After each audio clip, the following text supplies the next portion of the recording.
আসসালামু আলাইকুম বন্ধুরা, আশা করছি সকলে ভালো আছেন।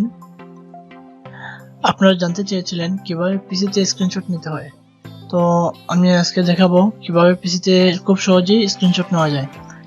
এর জন্য যে কোনো একটা ব্রাউজার ওপেন করে লিখতে হবে lightshot।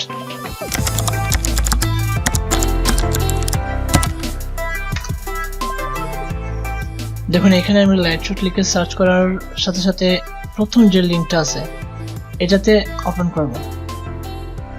দেখুন এইখানে দেখুন দুইটা অপশন দেওয়া আছে, এখানে একটা হচ্ছে উইন্ডোজের জন্য আর একটা হচ্ছে ম্যাকের জন্য। তো আমার যেহেতু উইন্ডোজ, আমি উইন্ডোজে ক্লিক করব। তারপর এটা এখান থেকে সেভ দিয়ে দিব। এই যে আমার সফটওয়্যারটি ডাউনলোড হচ্ছে, ডাউনলোড শেষে এইখান থেকে ক্লিক করে ইনস্টল করে নেব। ওকে, তারপরে এখান থেকে অ্যাকসেপ্ট করে দিব, তারপর নেক্সট, এখান থেকে নেক্সট। ঠিক আছে, এখানে এটা ক্লোজ করে দিব, তারপরে এটাও ক্লোজ করে দিব। দেখুন এখানে সর্বশেষে ফিনিশ চাচ্ছে, তো ফিনিশে ক্লিক করে কমপ্লিট করে নেব। দেখুন এখন আপনারা এইখানে একটা বাটন দেখতে পাবেন, এটাতে প্রেস করার সাথে সাথেই দেখুন এরকম স্ক্রিনশট রেডি হয়ে গেছে।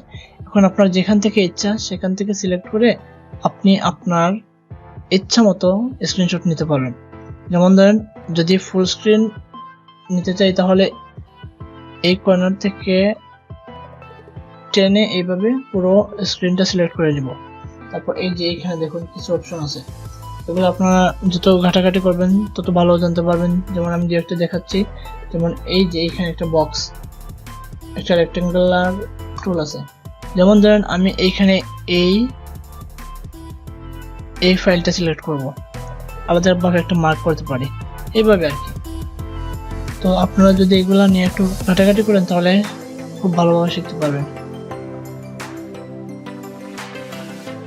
দেখুন তারপরে এই যে বাটনটা আছে এটাতে দিলে সরাসরি সেভ হয়ে যাবে। আর একটা বিষয় হচ্ছে এই টুলসের একটা অ্যাডভান্টেজ হচ্ছে আপনি সরাসরি চাইলে এখান থেকে ক্লাউডেও সেভ করতে পারবেন।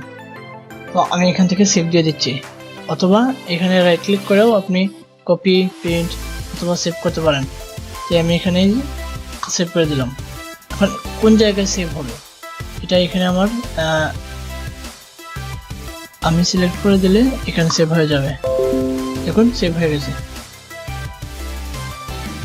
এখন যদি আমি আমার স্ক্রিনশটটি দেখি, আমাদের এইখানে যদি অন করি তাহলে দেখাবে এই যে আমার স্ক্রিনশটটা।